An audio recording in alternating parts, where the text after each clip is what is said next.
She lied. And you didn't even see it coming. Because it didn't start with a huge betrayal. It started with a crack, a flicker in her story, a pause when you asked a question, a nervous laugh when something didn't quite add up. At first it was small, harmless even. Oh, I forgot to reply to your text. I didn't see his message. It was just a coworker. Or the classic, you're overthinking again. These words seem innocent until you realize they're the foundation of something darker. That first lie, it's a test, a probe, a way to see how much you'll let slide. And if you let it go, she learned something vital. You're willing to doubt yourself before you doubt her. It starts as a whisper. Then it grows into manipulation, gaslighting, and betrayal that cuts you deeper than any knife could. Real story. Ryan was dating someone who constantly forgot details. She'd say she was at her mom's place, but the background on a FaceTime call had club lights and bass thumping through the speaker. She laughed it off. Oh, I stepped out to pick something up. It's nothing. She said it with such calm confidence, he doubted his own ears. He knew something was wrong, but she weaponized his own logic against him. Why would I lie to you? Do you have trust issues or something? It wasn't just lying, it was emotional inversion. The ancient Stoics said, you can ignore reality, but you cannot ignore the consequences of ignoring reality. When someone lies and you feel it deep in your gut, that is reality whispering to you. Stoicism teaches us to observe, not react impulsively, but with clarity and logic. So let's observe. What are the signs? Sure, inconsistencies in details. She tells you she's exhausted from a late shift, but someone tags her at a hookah bar. You ask, she says, oh, that was last week. I just forgot to take the tag down. The shifting of blame. If she makes you feel guilty for asking questions, that's control, not honesty, not respect. Erasing proof. She deletes messages. She clears call logs. She uses vanish mode. Ask yourself why. These aren't just random behaviors. They are patterns, and patterns reveal truth better than words ever can. Now let's go deeper. There's a reason liars often seem so calm when they're lying. It's because they've practiced. They're not reacting in real time, they're performing. And your trust, that's their stage. You're looking for micro expressions. They're already 2 moves ahead, planning how to flip your doubt into self-blame. They're not shocked when you confront them. They're prepared. And here's the kicker. You're not just being lied to, you're being studied. Another example. Sarah told her boyfriend she needed space. Said she was going through a tough time mentally. She cried, got emotional. Of course, he respected it. He gave her space, didn't press her. A week later, a friend sent him a picture. She was at a weekend getaway with another guy. When he confronted her, she turned it on him. Are you stalking me now? You're invading my privacy. You said you respected me. This proves you don't. Let that sink in. She used his kindness as a weapon. His empathy became a tool of manipulation. That's what repeated lies do. They slowly erode your sense of judgment until you don't even trust your own instincts anymore. Marcus Aurelius once wrote, if someone is able to show me that what I think or do is not right, I will happily change, for I seek the truth, by which no one was ever truly harmed. But here's the twist. Sarananon. Liars aren't looking for truth. They're looking for leverage. They know you seek truth. That's why they manipulate you with it. When she lies repeatedly, comfortably, and without hesitation, that's not a mistake. That's her system. That's her shield. And you are just another player in her web. You begin to rationalize the irrational. You say, maybe I'm too sensitive. Maybe she just doesn't know how to communicate. Maybe I should try harder.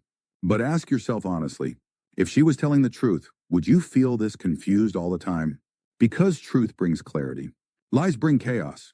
And if your life is starting to feel like a whirlwind of doubt, paranoia, and overthinking, that's not love. That's a lie dressed as love. Let's make this real. Alex thought he found the one. She was smart, funny, beautiful. They'd talk for hours, share secrets, laugh until 2 a.m. But one night he sees her phone light up. Babe, I miss you. It's not his number. She said it was a prank. Her cousin joking around. Yeah, because cousins call you babe at midnight. But Alex believed her because he wanted to. That's the worst part. We don't get fooled by the lie. We get fooled by our desire for it to be true. Lies wear lipstick. Lies look you in the eye.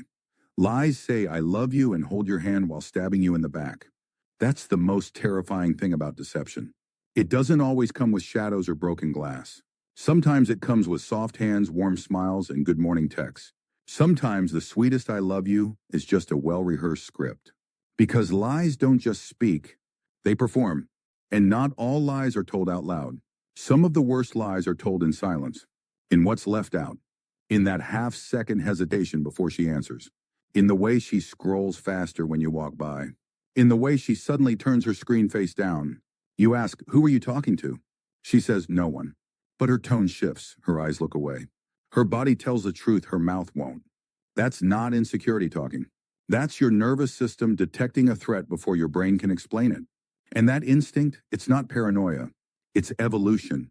Centuries of human survival encoded into your blood, telling you something is off. Stoic philosopher Epictetus said, it's not what happens to you, but how you react to it that matters. So pause. Don't lash out. Don't explode. Observe. She tells you, I didn't see your text. But somehow she's always on her phone when you're with her, laughing at reels, snapping selfies, updating stories. She replies instantly to a group chat. But your message?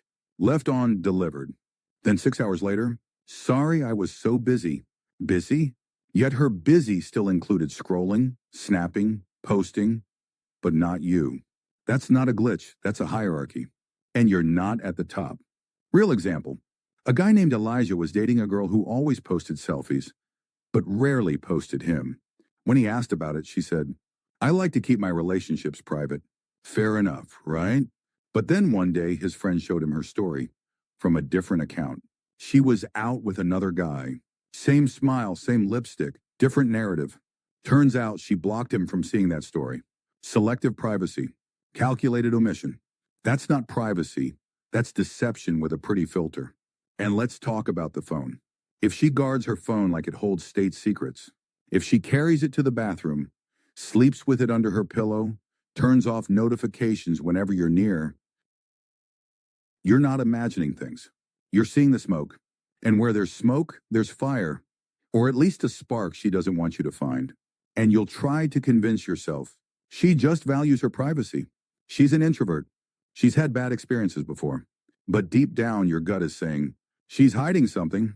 And the Stoics believe that your inner voice, your demon as they called it, is your moral compass, your truth sensor. Ignore it, and you betray yourself. Here's another subtle tactic liars use, defensiveness. You ask a simple question. Who were you out with? She snaps, why are you being so controlling? Suddenly, you're on trial for asking a question. That's the genius of deception. It flips the narrative. It shames the one who dares to notice.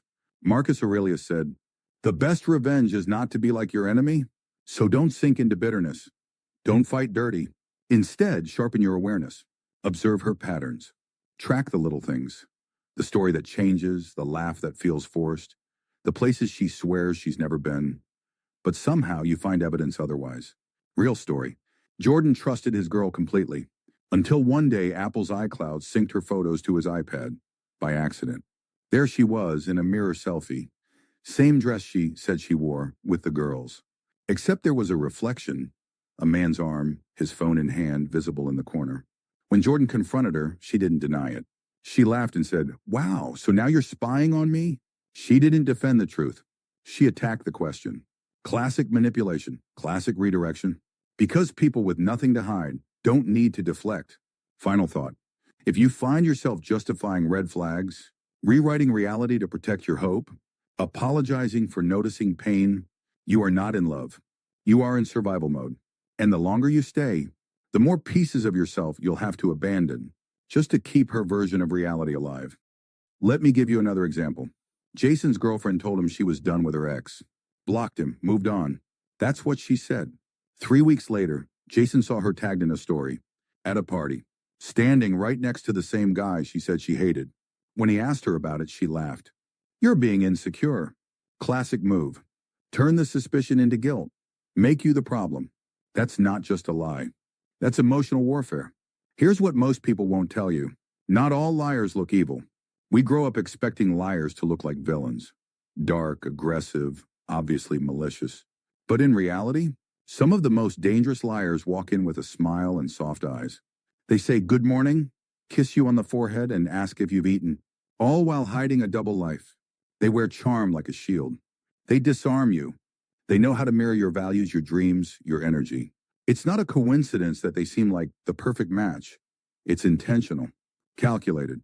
They're sweet, kind, generous, until you ask the wrong question, until you spot a detail they missed, until they realize you're paying attention. That's when the mask slips. Real scenario. Liam thought he had a supportive girlfriend. She always complimented him, brought him food, even encouraged his dreams. But something didn't feel right. She never let him near her phone. Ever. One day while she was in the shower, it buzzed. He glanced at it. A message from someone saved as Lana, nail tech. But the message said, "Last night was amazing. Can't stop thinking about you." When he confronted her, she didn't apologize. She flipped out. "You went through my phone? That's a violation of my privacy. You don't trust me? Then why are we even together?" Classic deflection. She wasn't shocked that she got caught. She was furious that her illusion shattered. The Stoics would tell us, if someone does wrong, it's because they think it's right. If you suffer from it, it's because you allowed it to affect your peace. Lying is rarely about the lie itself. It's about power, the ability to distort someone else's reality. It's not just about one lie. It's about what that lie represents. Disrespect, because the liar believes you're not worth the truth. Disregard, because your emotional safety is secondary to their convenience. Heruam, danger, because every lie distances you from clarity and brings you closer to a mental prison. And by the time the mask slips, you've already lost time. You've lost trust. And worst of all, you've lost a piece of yourself. Here's how it works. You ask a simple question. "Hey, why didn't you mention you were with him?" Boom. Wall goes up. Defensiveness is the first red flag most people ignore. But pay attention. Someone with nothing to hide doesn't need to get angry when asked something simple. Instead, she deflects. "You're always suspicious. Why are you so insecure?" "You're trying to control me." She turns herself into the victim, so you feel like the abuser. She punishes your curiosity instead of answering your concern. And then it gets worse. You start second-guessing yourself. You catch a lie, but you let it go because the argument that follows feels worse than the truth. You find yourself thinking, maybe I shouldn't have looked. Maybe I'm overthinking. Maybe I'm the toxic one. That's the trap. The liar doesn't just deceive you. They train you to silence yourself, to make you feel guilty for seeing the truth. If she hides her phone like it's the nuclear launch codes, that's not privacy. That's secrecy. If she flinches when you pick up her phone, if she suddenly takes it everywhere, even to the bathroom, if messages disappear before you can read them, you're not paranoid, you're being excluded. A Stoic would say, it is not the things themselves that disturb us, but our judgments about them. Let that sink in. It's not her locking her phone that hurts. It's what you're forced to believe about why she's doing it. And here's the final killer. If your gut is screaming, but your brain keeps trying to rationalize, you're already in deep. You've started negotiating with red flags. You've started trying to logic your way through a lie. But lies aren't logical. They're emotional traps designed to make you feel too guilty to walk away. Final real-life example. Jay noticed his girlfriend started dressing up more. New perfume, different lipstick, just for study group. He noticed, but he didn't say anything. Because every time he asked something in the past, she made him feel clingy, needy, possessive. One night, he went to surprise her. She wasn't at the study group. She was at a rooftop bar with someone else's arms around her. She wasn't cheating that night. She'd been cheating for months. And the worst part? Jay had seen the signs all along. But the lies were so well layered, so gently delivered, he gaslit himself into silence. Marcus Aurelius wrote, "The best revenge is not to be like your enemy. So if you've been lied to, don't lie to yourself next. Truth has a cost, but lies have a much greater one. Your time, your dignity, Your peace. And if you keep giving the benefit of the doubt to someone who's using it as a shield, you're not being kind. You're being sacrificed. So why do people stay? Why do they forgive again and again, even when the truth is staring them in the face like a wrecking ball? Simple.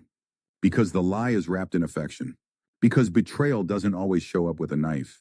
Sometimes it comes with a kiss.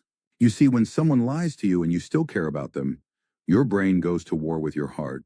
You know something's wrong, but your memories argue otherwise. You remember the way she held your hand when you were at your lowest, the time she stayed up talking to you about your dreams, the way she laughed at your stupid jokes like you were the only one on earth.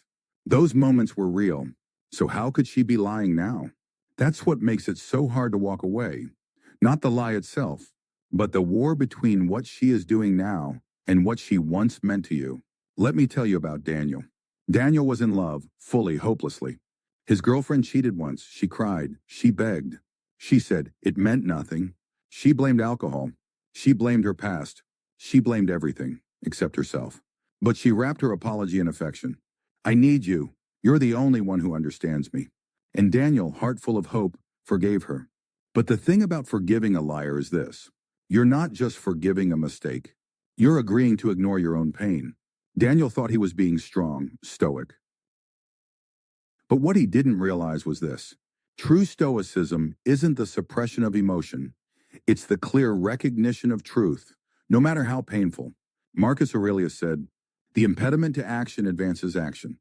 What stands in the way becomes the way." In other words, you don't avoid pain to find peace. You go through pain to find peace. So why do people stay? Because walking away from a liar feels like throwing away the version of them you fell in love with, even if that version never truly existed. Because liars don't always destroy you with cruelty. They confuse you with kindness. They blur the line between love and control. Here's another real example. Maria found out her boyfriend was texting another girl. Intimate stuff, late-night conversations. When she confronted him, he didn't deny it. But he didn't own it either. Instead, he said, "Look, I was just venting to someone. You've been distant. I didn't want to hurt you. I didn't think it was a big deal. You're really going to throw this away over a few texts?" And that's where the manipulation hits hardest. Not in the lie, but in the way they make you feel responsible for it. Stoic insight. Epictetus taught that the only thing truly within our control is our own mind, our judgments, our choices. So, when someone lies to you and your first reaction is to question yourself, you've already started giving away your inner power. Liars feed on this. They use your empathy as currency. They bank on your emotional investment because they know something tragic and true. The more you love them, the harder it is to leave, even when the love has rotted. You want the truth? She doesn't even have to lie well. She just has to lie with emotion. She doesn't need facts, she needs feelings. And once she makes you feel like doubting her would mean betraying her, she's already won. That's why people stay. Because the liar doesn't just deceive you. She makes you question your own judgment. You're imagining things. You're so dramatic. You don't trust me. But here's the secret. You did trust her. That's the only reason the lie hurts so much. Because betrayal is only possible when love was real on your side. The Stoics never told us to be emotionless. They told us to see clearly, to act with reason even when our hearts are screaming. So the question isn't just, why did she lie? It's, why do you still need her to tell the truth? When the evidence is in front of you, when the patterns are clear, when your gut is screaming louder than her excuses, what will you listen to? You want a wake-up call? Here it is. If someone lies easily, they will betray you eventually. If she hides things now, she'll hide bigger things later. If she twists the truth, she'll twist your emotions, your loyalty, and your sense of self-worth. And I know right now you might be thinking, but what if I'm wrong? What if she's telling the truth this time? What if I lose something real? The better question is, what are you already losing by trusting someone who's lied to your face? Reclaiming clarity, detachment, and control. You've seen the signs. You've felt the sting, the lies, the confusion, the guilt that wasn't yours to carry. Now comes the shift, the break from the cycle. Because here's what the liar doesn't expect. That you'll stop arguing. That you'll stop explaining. That you'll stop needing answers. That's when the power changes hands. Clarity comes first, not from her, from you. Clarity is choosing to see things as they are, not as you wish they were. The Stoics had a word for this. Apatheia, not emotionlessness, but freedom from being ruled by passion. When you reclaim clarity, you stop negotiating with a false version of reality. You stop rewriting her lies into maybes and excuses. You say, She lied. That's who she is. I may love her, but I will not lie to myself for her. You don't need her to confess anymore. You don't need proof that satisfies a courtroom. You already have the most powerful evidence, your own peace being disturbed again and again. Next is detachment. Not coldness, not bitterness. Disengagement from the emotional chaos. Detachment is the moment you realize, I can love someone and still walk away from them. I can hurt and still hold my head high. I can lose her and still find myself.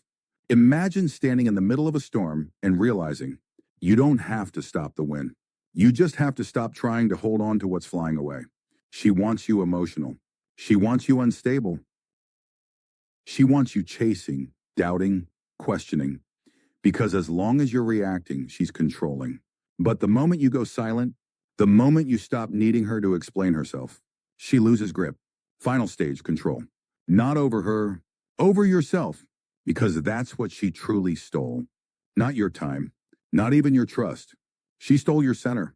Control means returning to it. Not to punish her, not to prove anything. But because you owe you something far more valuable than revenge, self-respect. Marcus Aurelius said, if you are distressed by anything external, the pain is not due to the thing itself, but to your estimate of it. And this you have the power to revoke at any moment. Let that hit hard. You don't have to wait for closure. You don't have to wait for justice. You can revoke your pain by revoking your attachment to the illusion. Here's what that looks like in real life. You stop checking her status. You stop stalking her socials. You stop mentally rewriting the story in a way where she becomes the person you hoped she was. You block. You delete. You detach, not because you're petty, but because you're done sacrificing your peace on the altar of potential. You become dangerous the moment you stop hoping the liar will become honest. You become untouchable the moment you say, she showed me who she is, and I'm finally ready to believe her. That's clarity. That's detachment. That's control. You don't get it by waiting for them to change. You get it by deciding who you refuse to become because of them. The rise, rebuilding self-trust, protecting peace, and becoming unbreakable. So, you've been lied to, manipulated, gaslit, broken down and left wondering if any of it was ever real. The good news? You don't have to go back to who you were before her, because the person you were tolerated lies. The person you are now won't tolerate anything less than truth. Step 1, rebuild self-trust. Let's get real. The worst part about being lied to isn't that she broke your trust. It's that you stopped trusting yourself. You saw the red flags. You felt the anxiety. Your gut was screaming, and you ignored it. So now the question is, how do you trust yourself again when you were the one who didn't listen the first time? Answer, start small, start honest. When you say you'll do something, do it. Even if it's something tiny, like going for a walk or finishing a task. Every promise kept to yourself is a brick in the rebuilding of your own integrity. Start journaling your thoughts honestly. Not for anyone else, not to sound wise. Just write what you really feel.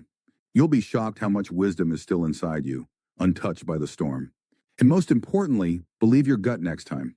Your instincts aren't paranoia. They're data from your soul. Epictetus said, first say to yourself what you would be, and then do what you have to do. You want to be someone who trusts himself? Then act in alignment with that vision. You don't rebuild trust by waiting. You rebuild trust by becoming worthy of your own respect again. Step 2, protect your peace. You've been in survival mode, scanning for lies, waiting for betrayal. Living like peace is something outside of you, something she controls. No more. From now on, your peace is non-negotiable. That means not responding to her messages, no matter how curious you are. That means not checking her profile to see who she's with. That means not replaying the what-ifs until 3 a.m. Your peace is not a playground. It's a fortress, and you are the gatekeeper. You don't need closure from someone who used confusion to control you. You create your own closure by saying, that was a lesson, not a life sentence. Block her, mentally, emotionally, digitally. Not because it's immature, but because access to your life is a privilege she forfeited the moment she chose deceit. Seneca said, we suffer more in imagination than in reality. She is no longer your problem. But if she still lives in your head, she's still renting space in your peace. It's time to evict her. Step 3, rise stronger. Betrayal doesn't break you. It breaks the illusion you were safe in. Now that illusion is gone, what's left? A stronger version of you? One who understands pain but doesn't bow to it. One who sees through charm and looks for consistency. One who will never again trade peace for a pair of pretty eyes and soft lies. You rise by creating new boundaries, and enforcing them without guilt. Not everyone deserves access to your heart. Surrounding yourself with people who value honesty over comfort, people who tell the truth even when it's hard. Channeling the pain into purpose. Turn the betrayal into a blueprint for your standards, your healing, your next chapter. Let me tell you something that might sting before it soothes. She did you a favor, because now you know the signs. Now you know your own strength. Now you've felt the weight of dishonesty and survived it. You've got scars, yes, but those scars are proof that you're not naive anymore.